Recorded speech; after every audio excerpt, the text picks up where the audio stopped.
Dokter cantik kesayangan Tuan Muda. Episode 55. Bulan madu Kimi dan Ethan telah usai. Pasangan itu pulang ke rumah orang tua Ethan dengan dua ekspresi yang berbeda. Jika Ethan terlihat sangat ceria, Kimi justru terlihat lelah dan lesu. Hingga tidak menunggu waktu lama. Setelah berpamitan dengan kedua mertuanya, wanita itu langsung bertemu dengan kasur empuk dan menenggelamkan dirinya di bawah selimut. "Selamat istirahat sayang," ujar Ethan lalu mencium kening istrinya dan keluar dari kamar. Tak ingin mengganggu waktu istirahat wanita itu. Ia lebih memilih untuk ke bawah sebelum ke ruangan gym. Sudah lama ia tidak menyentuh alat-alat olahraga di sana. "Mana istrimu anak bandel?" tanya Aira yang melihat putranya ke dapur.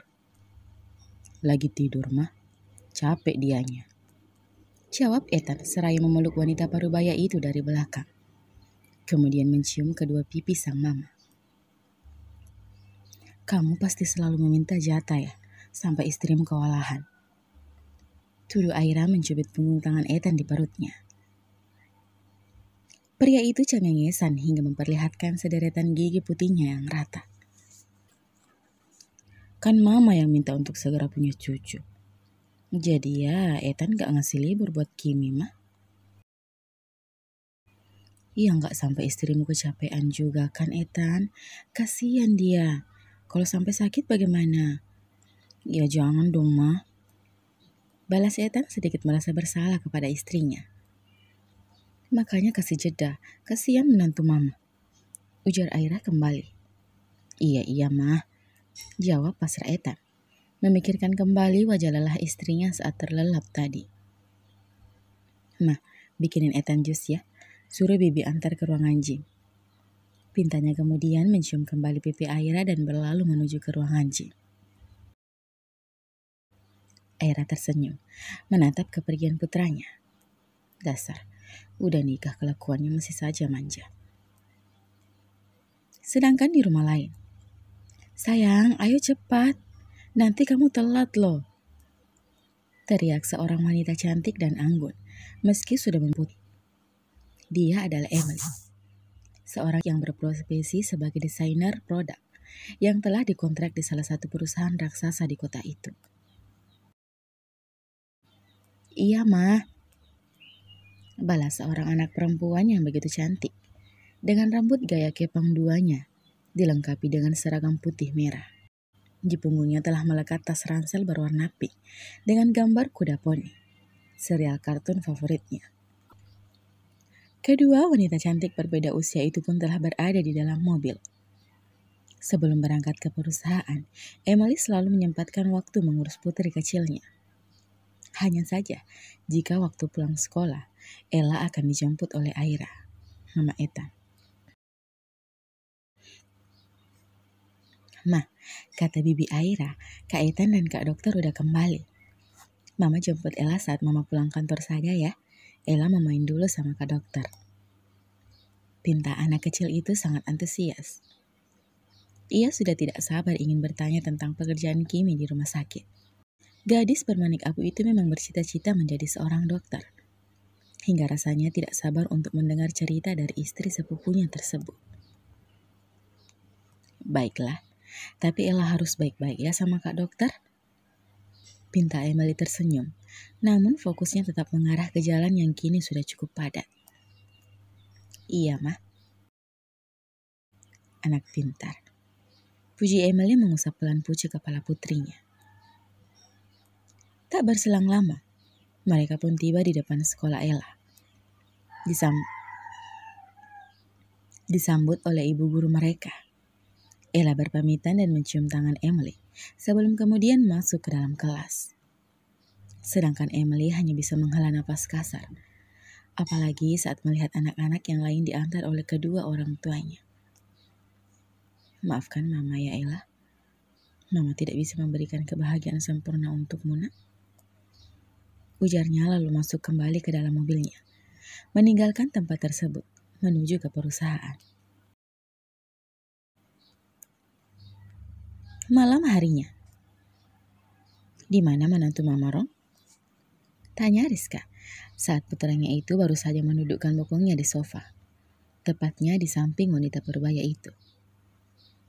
Di dalam kamar, mah? Udah tidur? Memeluk Rizka dari samping, seraya mencium pipinya, membuat Rizka sedikit heran. Kamu gak sakit kan, Bro? Tanya hati-hati Rizka. Enggak kok, mah. Romi sehat.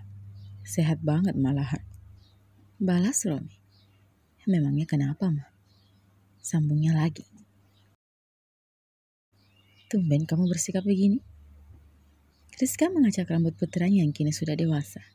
Hingga Rizka merasa waktu berlalu begitu cepat. Bukannya menjawab, Romi malah semakin mengeratkan pelukannya. Makasih ya, mah. Kening Rizka mengerut, menghentikan pergerakan tangannya. Makasih karena sudah memilihkan Inggit untuk Romi. Jawab Romi malu-malu, menenggelamkan kepalanya di bahu sang mama. Kenapa tiba-tiba berterima kasih? Bukannya kamu sempat protes ya kemarin? Goda Rizka, karena memang pada awalnya Romi sempat protes dengan niat Rizka yang ingin menjodohkannya. Iya, itu karena Romi gak tahu kalau menikah itu ternyata seasik ini. Asik? Tanya Rizka heran. Asik, seru ternyata. Setiap bangun pagi ada wanita cantik di samping Rowan semua disiapin. Yang paling penting, sepertinya Romi akan awet muda mah, karena Inggit. Ada saja ucapan dan tingkahnya orang tertawa. Romi tersenyum kecil seraya mengingat semua tingkah konyol istrinya. Apa kamu sudah jatuh cinta sama istrimu? Entahlah, Romi gak tahu apa rasa jatuh cinta itu tepatnya seperti apa. Jadi Romi gak tahu Romi cinta atau tidak.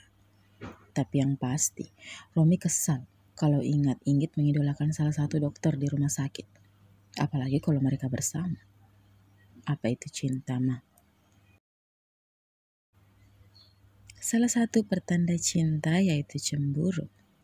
Dan yang kamu rasakan saat itu adalah cemburu. Pelan-pelan saja. Lambat laun kamu akan mengerti sendiri bagaimana perasaanmu. Tapi mama senang mendengarnya. Putra mama sekarang sudah bahagia bersama istrinya.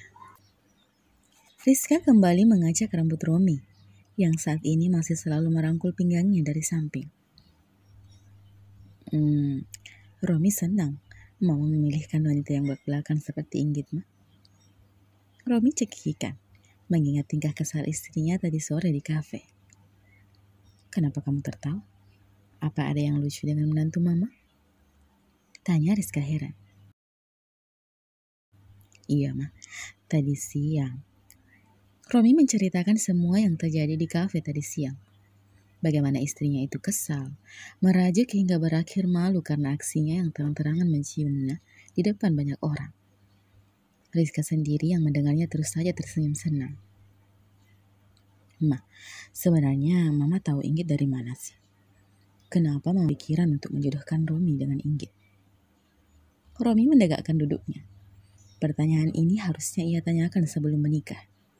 Tapi ia merasa itu tidak penting. Hanya saja sekarang, entah kenapa ia merasa penasaran. Dari mana sang mama menemukan wanita spesies langka seperti istrinya itu? Mama sebenarnya gak sengaja bertemu dengan istrimu itu. Dan kesan pertama saat mama bertemu dengannya, dia adalah wanita yang apa adanya. Bicara belak-belakan, gak jaim. Pokoknya apa yang dia rasakan itu yang dia ungkapkan. Jujur saja, mama merasa waktu itu kamu sangat cocok dengannya. Dia yang cerewet dan kamu yang irit bicara. Dia yang ceria, kamu yang dingin. Tapi waktu itu mama gak tahu kalau dia itu anaknya temannya mama. Jelas Rizka. Tidak sengaja bertemu. Jadi perjodohan itu memang bukan karena kesepakatan atau perjanjian mama dengan teman mama di masa lalu gitu. Tanya Romi. Rizka tersenyum. Bukan. Mama hanya tidak sengaja bertemu dengan Inggit. Habis itu, lucunya, Mama lupa tanyain namanya dan juga identitasnya yang lain. Jadinya Mama sempat tuh resah karena tidak punya petunjuk tentang calon menantu idaman Mama itu. Memangnya di mana Mama bertemu Inggit? Di mall. Terus kata tertawa saat mengingat bagaimana pertemuan tak terdunganya bersama dengan menantunya saat ini. Di mall? Tanya Romi sedikit heran. Kamu mau tahu ceritanya? Tanya Rizka. Baiklah, sebaiknya memang kamu tahu kronologinya. Ceritanya begini. Waktu itu bersambung. Sampai jumpa di episode selanjutnya ya. Terima kasih. Bye-bye.